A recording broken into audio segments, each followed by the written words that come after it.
o sangue que se tornou vida.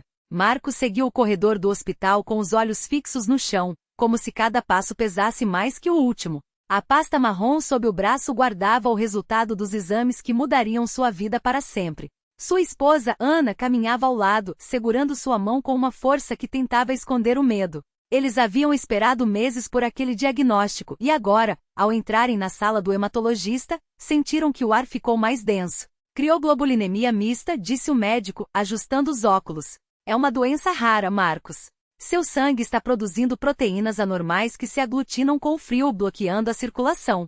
Já afetou seus rins, suas articulações, e se não controlarmos pode levar a complicações graves. Ana apertou os dedos do marido. Os termos médicos soavam como marteladas: vasculite, necrose, diálise. O tratamento seria caro, doloroso e sem garantias. Marcos, um mecânico de 42 anos, sempre havia sido forte, o homem que sustentava a casa com suas próprias mãos. Agora via aquelas mãos inchadas, roxas nas pontas dos dedos, como se o próprio corpo traísse. Tem cura, doutor? Perguntou Ana, a voz trêmula. O médico hesitou. Podemos controlar, mas é crônico. Você vai precisar de medicamentos para o resto da vida, evitar o frio, fazer sessões de plasmaférese. Marcos saiu do consultório em silêncio. No estacionamento, encostou-se no carro e deixou as lágrimas caírem. Não era só o medo da doença. Era a vergonha. Como iria pagar por tudo aquilo? Como iria trabalhar se mal conseguia segurar uma chave de fenda? E Ana? Como ela aguentaria ver o marido se desmanchando aos poucos? Foi a irmã Lúcia, vizinha de Ana, quem levou a palavra que mudaria tudo. Marcos, vocês já foram numa reunião da congregação cristã? Perguntou ela certa tarde, enquanto levava uma sopa para os dois. Lá tem irmãos que oram com fé. Já vi coisas que nenhum médico explica. Marcos franziu a testa. Ele não era de igreja. Criado em uma família católica não praticante, só entrava em um templo em casamentos ou velórios. Mas a dor o havia deixado sem respostas. O que a gente tem a perder? Ana sussurrou naquela noite, enquanto ele massageava as juntas doloridas com pomada. No domingo seguinte, entraram pela primeira vez na pequena sala de reuniões da congregação cristã no Brasil. Não havia luxo. Paredes brancas, bancos de madeira enfileirados, irmãos e irmãs vestidos com simplicidade, as mulheres com saias longas e cabelos presos, os homens de camisa social e gravata. Nenhum instrumento musical, apenas vozes unidas cantando hinos que pareciam sair da alma. Louvai a Deus que nos dá vitória. Marcos sentiu algo estranho no peito. Não era emoção passageira. Era como se aquelas palavras, cantadas sem acompanhamento, carregassem um peso de verdade que ele nunca havia sentido antes. O ancião José, um homem de cabelos brancos e voz serena, dirigia a reunião. Falou sobre a fé que move montanhas, sobre o Deus que ouve o clamor dos aflitos. Depois, abriu espaço para os testemunhos. Uma irmã se levantou, contando como havia sido curada de um tumor. Um irmão compartilhou como Deus o livrara de um acidente que deveria tê-lo matado. Marcos ouvia, incrédulo, mas algo dentro dele começava a tremer. Quando o ancião perguntou se havia alguém precisando de oração, Ana segurou seu braço. Vamos, disse ela. Marcos hesitou, mas se levantou. Caminhou até a frente, sentindo os olhos dos irmãos sobre ele, não com curiosidade, mas com uma compaixão que o desarmou. Contou sua história entre engasgos, a doença, o medo, a sensação de estar afundando. O ancião colocou a mão em seu ombro. Irmão Marcos, Deus não desampara os seus. Vamos orar. E então as mãos se ergueram. Vozes se uniram em súplica. Não eram palavras ensaiadas, mas um clamor que parecia romper o céu. Marcos fechou os olhos e pela primeira vez em meses sentiu paz. As semanas seguintes foram de luta. Marcos começou o tratamento médico, mas também passou a frequentar as reuniões. Aprendeu os hinos, participou das orações, ouviu a palavra com sede. Ana, que já tinha uma fé mais firme, o encorajava. Deus não vai nos abandonar. Ela repetia, enquanto ajudava a trocar as compressas geladas que ele já não podia mais usar. Um domingo, após a Santa Ceia, aquele momento solene em que o pão e o vinho eram partilhados em memória de Cristo, o ancião José o chamou. Irmão Marcos, você já pensou no batismo nas águas? É um passo de fé, de entrega total a Deus. Marcos sentiu o coração acelerar. Batizar-se? Era um compromisso sério, uma declaração pública de que agora pertencia a Cristo. Mas algo dentro dele dizia que era o caminho. Quero, respondeu. No dia marcado, ele desceu as águas da pia batismal, diante dos irmãos reunidos. Quando emergiu, sentiu como se um fardo tivesse sido tirado de suas costas. Não era mágica. Era graça. Os médicos não tinham explicação.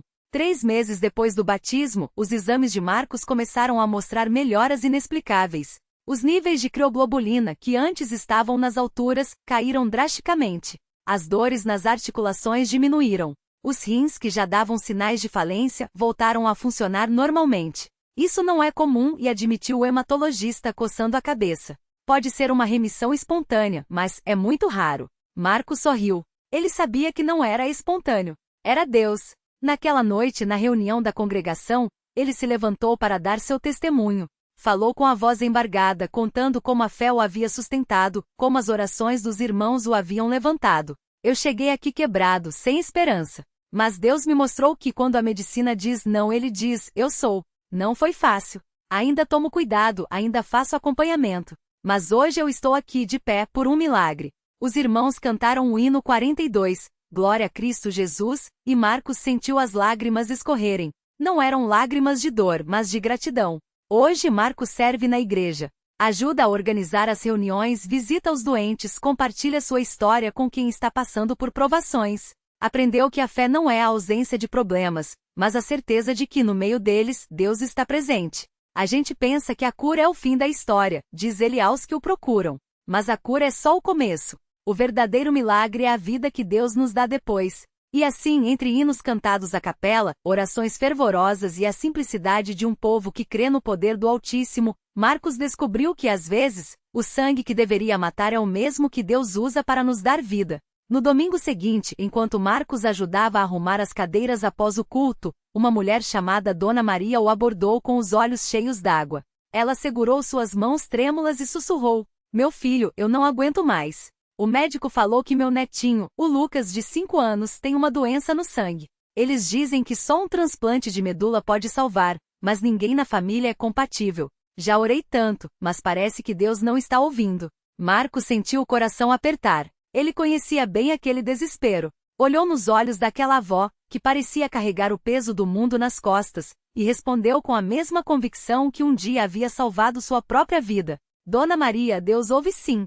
Às vezes a resposta demora porque Ele está preparando algo maior do que a gente pede. Mas uma coisa eu sei, se a gente confiar, Ele não vai nos deixar no meio do caminho. Vamos orar agora mesmo? Ela assentiu, e ali, entre as fileiras de cadeiras ainda quentes dos irmãos que haviam saído, Marcos impôs as mãos sobre Dona Maria e começou a clamar. Não foi uma oração bonita ou cheia de palavras difíceis. Foi um grito de fé, daqueles que nascem da alma de quem já viu Deus agir quando tudo parecia perdido. Senhor, o sangue do Senhor Jesus tem poder. Se o sangue do meu irmão me salvou, o teu sangue, derramado na cruz, é mais forte que qualquer doença. Toca no Lucas, Jesus. Renova suas células, sua medula, seu corpo todo. Que amanhã, quando eles fizerem os exames, os médicos não acreditem no que vão ver. Dona Maria chorava, mas agora eram lágrimas diferentes. Algo dentro dela havia se mexido. Naquela noite, ela sonhou com um menino correndo num campo verde, rindo, enquanto uma voz dizia, ele está curado. Na segunda-feira, o telefone de Dona Maria tocou cedo. Era o hospital. O médico, confuso, pediu para que ela levasse o Lucas para repetir os exames. Os resultados vieram com uma anomalia. Os níveis que estavam alterados voltaram ao normal. Não faz sentido. Precisamos confirmar. Quando os novos exames saíram, o diagnóstico era claro: remissão espontânea. Os especialistas não tinham explicação. Dona Maria não precisava. Ela já sabia. Na quarta-feira, ela voltou à Universal com o neto no colo. O menino, antes pálido e fraco, agora corria pelos corredores da igreja, brincando com outras crianças. Quando Marcos o viu, não conteve as lágrimas. Ali estava a prova de que Deus não muda. O mesmo Deus que o havia livrado do câncer através do sangue de um irmão desconhecido era o mesmo que havia restaurado a medula de Lucas sem nenhuma intervenção humana. Você viu, irmão? Dona Maria abraçou Marcos, emocionada. Deus não só ouviu, como fez mais do que eu pedi. Marcos sorriu, lembrando das vezes em que duvidou, em que achou que sua fé não era suficiente. Mas agora entendia, a fé não é sobre a gente ser forte o bastante. É sobre confiar em quem já venceu tudo por nós. Naquela noite, durante o culto, o pastor chamou Marcos e Dona Maria à frente. Enquanto o coral entoava Deus é fiel, o menino Lucas, de mãos dadas com a avó, pulava de alegria no palco. O pastor olhou para a igreja lotada e disse: Isto aqui não é coincidência, não é sorte. Isto é o poder de Deus em ação. Quando a medicina diz que não tem jeito, quando o mundo diz que acabou, é aí que Deus começa a trabalhar. O sangue de Jesus tem poder para transformar qualquer situação. Marcos olhou para aquele povo, rostos marcados pela luta, mas iluminados pela esperança, e soube que sua história, e a de Lucas, eram só o começo. Cada um ali carregava uma batalha, mas também carregava a certeza de que na Universal, eles não estavam sozinhos. Às vezes a gente acha que o milagre é só a cura.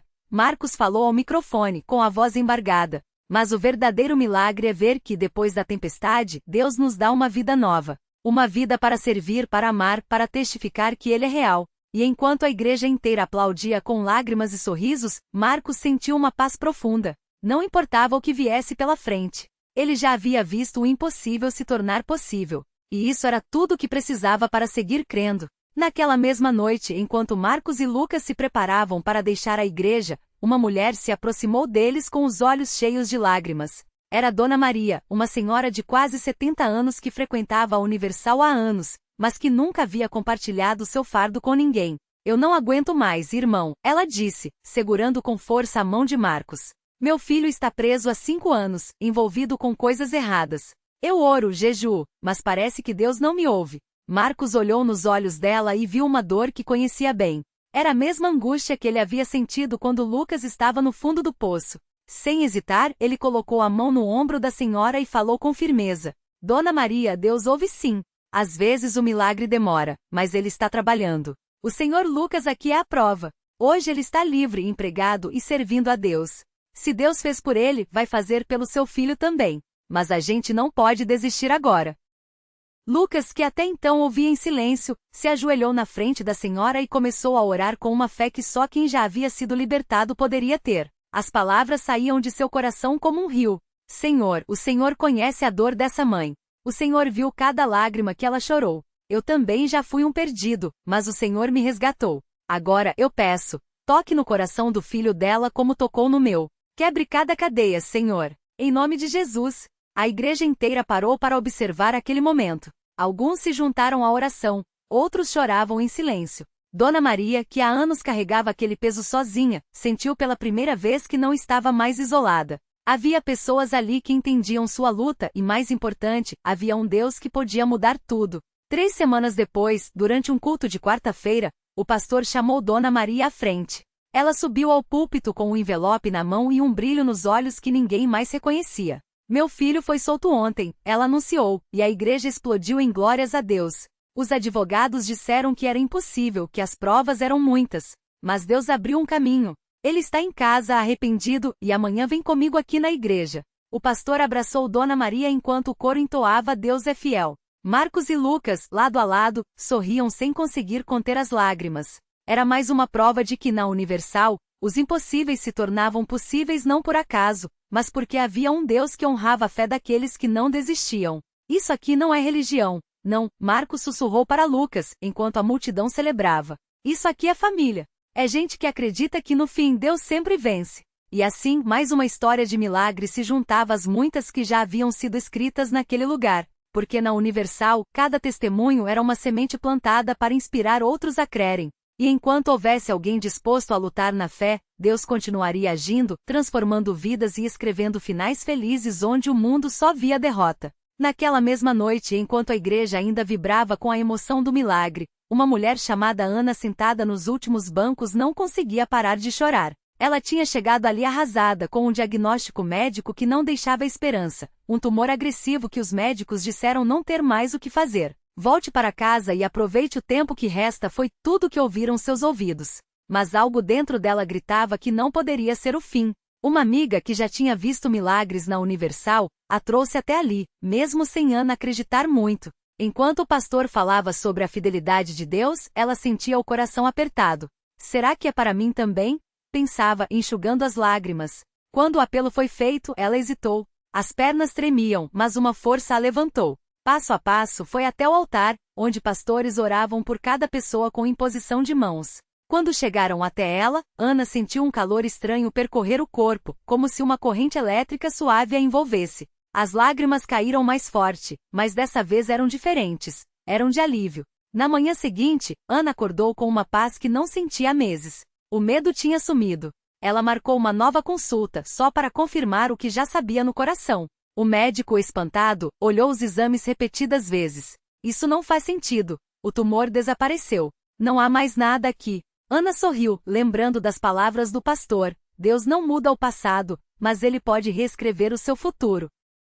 De volta à igreja no domingo seguinte, foi Ana quem subiu ao púlpito para dar seu testemunho. Com a voz embargada, contou como chegou ali sem esperança e saiu com uma vida nova. Enquanto falava, uma senhora na plateia, chamada Clara, segurou a mão do marido com força. Eles vinham lutando há anos por um filho, e cada tratamento falhado era como uma facada. Se Deus fez por ela, pode fazer por nós, Clara sussurrou, decidida. Naquela noite, eles também foram ao altar, e 9 meses depois, um chorinho de bebê encheu sua casa, um milagre que os médicos chamaram de inexplicável, mas que eles sabiam, era Deus respondendo à fé. E assim, como uma corrente que não se quebra, cada milagre na Universal se tornava um farol para outros que ainda estavam no escuro. Não eram histórias isoladas, eram provas de que quando a fé encontra um Deus que não mente, as batalhas mais duras virarem vitórias, e o que parecia perdido é restaurado. Porque ali entre aquelas paredes não se pregava apenas uma religião, pregava-se um Deus vivo que ouve, que age, e que nunca desiste de quem o busca. E enquanto houvessem corações dispostos a crer, os milagres continuariam a fluir, como um rio que não seca. Naquela mesma semana, enquanto o testemunho de Clara e João ainda ecoava pelos corredores da Universal, outra família chegava arrastando o peso de uma dor que parecia não ter fim. Era Dona Maria, uma senhora de mãos calejadas pelo trabalho duro, e seu filho, Lucas, um jovem de 22 anos que há 3 anos lutava contra uma doença degenerativa. Os médicos tinham sido claros, não há mais o que fazer. Preparem-se para o pior. Mas Dona Maria não aceitou aquela sentença. Se Deus havia aberto os olhos dos cegos e feito os paralíticos caminharem, como ela ouvirá nos cultos, então ele também poderia tocar seu filho. Ela não tinha dinheiro para remédios caros, nem influência para conseguir tratamentos experimentais. Mas tinha algo que nenhum médico poderia oferecer, uma fé que não se dobraria. Toda terça-feira, ela levava Lucas para a corrente de oração, mesmo quando ele já mal conseguia se sentar na cadeira. As irmãs da igreja os abraçavam, oravam com lágrimas nos olhos, e o pastor sempre lembrava: Deus não muda a situação enquanto não mudamos a nossa atitude. Se você crer de verdade, ele vai agir. Até que, numa noite de domingo, durante um culto de libertação, algo aconteceu. Enquanto o pastor impunha as mãos sobre Lucas e clamava em nome de Jesus, o jovem sentiu um calor estranho percorrer seu corpo, como se uma corrente elétrica o revitalizasse. De repente, ele moveu os dedos das mãos, algo que não fazia há meses. Depois, com esforço, levantou os braços. A igreja inteira explodiu em gritos de glória a Deus, e Dona Maria caiu de joelhos, chorando sem parar. Ele está sarando. Meu filho está sarando. Ela repetia enquanto as irmãs a ajudavam a se levantar. Os médicos, ao verem Lucas caminhando sozinho semanas depois, ficaram estarrecidos. Isso não tem explicação científica, disseram. Mas Dona Maria apenas sorria. Não precisa de explicação. Deus fez o que o homem não pôde. E assim, mais um milagre se juntava à lista daqueles que, como Clara e João, haviam descoberto que a última palavra não é da medicina, não é da ciência, não é da lógica humana, é de Deus. Enquanto isso, do outro lado da cidade, um homem chamado Roberto, viciado em drogas há mais de uma década, entrava pela primeira vez na Universal arrastado pela esposa, que já não aguentava mais ver o marido se destruir. Ele veio relutante, de cabeça baixa, cheirando a álcool, mas quando ouviu o testemunho de um ex-viciado que agora era pastor, algo dentro dele se mexeu. Se Deus mudou a vida dele, por que não a minha? Pensou. Naquela noite no altar, Roberto quebrou em prantos. Senhor, eu não aguento mais. Me tira dessa vida, clamou. Os obreiros o abraçaram, oraram com ele, e nos dias seguintes, a igreja se tornou seu refúgio. Não foi fácil, as tentações batiam à porta, as ruas o chamavam, os amigos do passado zombavam. Mas Roberto se apegou à palavra como um náufrago a uma tábua. Toda vez que a fraqueza vinha, ele corria para a Universal, onde irmãos o sustentavam em oração. Pouco a pouco, a escuridão foi saindo e a luz entrou. 6 meses depois, Roberto estava batizado, empregado e reconquistando a confiança da família.